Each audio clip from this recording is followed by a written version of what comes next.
देवी माई के दर्शन कराही दाना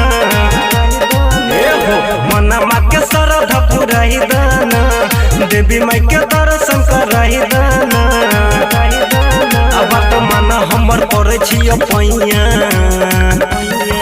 दहई लेके अपन तू चार पहिया से मई हर घुमा दे सैया दहई लेके अपन तू चार चकिया से मई हर घुमा दे सैया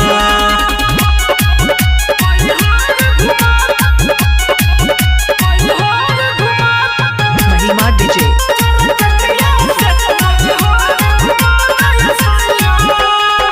वहाँ जाके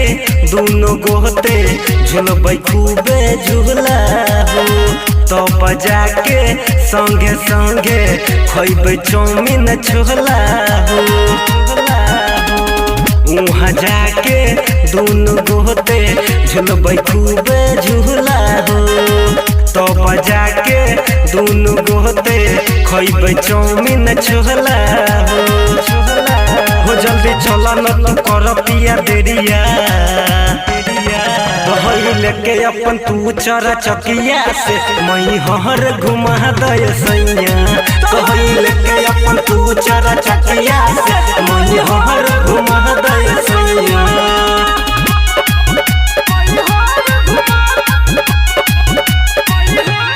महिमा डीजे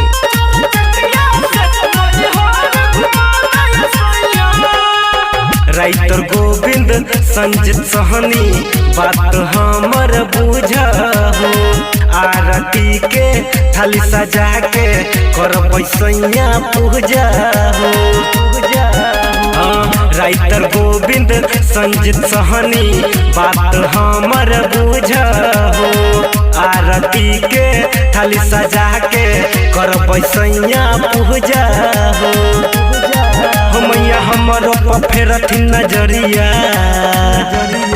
दहई लेके अपन तू चरा चकिया से मई हर घुमा दे सैया दहई लेके अपन तू चरा चकिया से मई हर घुमा दे सैया।